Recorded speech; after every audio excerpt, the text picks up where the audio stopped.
Hello, everybody. Tim here for another movie review, and this is a big one for Blade Runner 2049. This is the sequel to the 1982 film Blade Runner, directed by Ridley Scott, and this time around it's being directed by Denis Villeneuve. And I am a massive Denis Villeneuve fan. Everything from Prisoners, Sicario, Enemy, Arrival, and now Blade Runner. I really like all of his movies that I've seen. I haven't seen a lot of his older stuff, his French stuff. I've seen all of his American films though, and I love all of them. So naturally, I'm excited for anything that he's gonna put out, even if it's a sequel to a sci-fi movie that I think is good. I think the original Blade Runner is a good movie. I enjoy watching it. I just bought the 4K Blu-ray. Thought it was really good, and I enjoy watching it. But I don't think it's the greatest movie ever made, or the greatest science fiction movie ever made. I agree that it pushed the boundaries and inspired a lot of stuff to come the years after. But again, I like the movie. I think it's good. It's just not one of my all-time favorites. And then we get to 2049. Again, Denis Villeneuve. Harrison Ford is back. Ryan Gosling. Roger Deakins is doing the cinematography. And boy, this movie's good. So, I don't think that it's a perfect movie. I don't think it's a 5 out of 5. I think I gave it a 4.5 out of 5. There's a couple things that I can't really get into because they involve spoilers. But before we get into what I liked and didn't like about the movie, let's talk about the plot. And honestly, if you've seen the trailers for the movie and you've seen the commercials and the advertisements, you don't really know what this movie's about. You know that Ryan Gosling plays a Blade Runner, and he finds Harrison Ford's Deckard, who used to be a Blade Runner, and that's pretty much what you get out of the trailers. I've seen all the trailers for this movie, and I didn't know a whole heck of a lot before going into it. So I don't want to reveal too much to you guys about the plot because it is very secretive. In the first 5 minutes of the movie, there is a huge revelation that carries on throughout the rest of the film that I didn't know about because the marketing was brilliant. I didn't know one of the just main plot points of the movie because the trailers didn't ruin it for me, and that's brilliant. And I want you guys to see this movie not knowing it. So when I say the plot is, there's a reason that Ryan Gosling, Officer K, needs to find Deckard, and stuff happens, and that's all I can say. Getting into the positives, though, these performances are out of this world. Ryan Gosling is so good in this movie, and he really is the main star. Harrison Ford is in the movie. He's in it for a decent chunk of time, but he's not the main focus. The main focus here is Ryan Gosling's Officer K, and he's fantastic.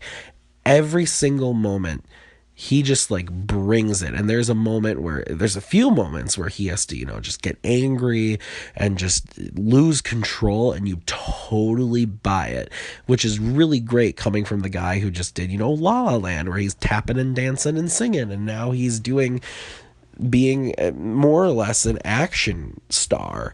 And this isn't an action movie per se, but when the action does come in, he absolutely nails it. He goes up against Batista in this movie, Dave Batista, and kicks a lot of butt. It's really intense and it's really great. He was by far the standout for me in this movie.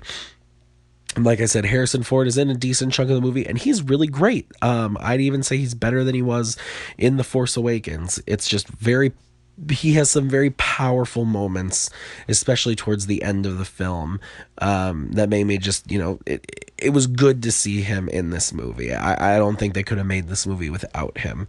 And then Jared Leto is also in the film. He's not in it nearly as much as I would have liked. I thought he was good in his role, but he's barely in the movie.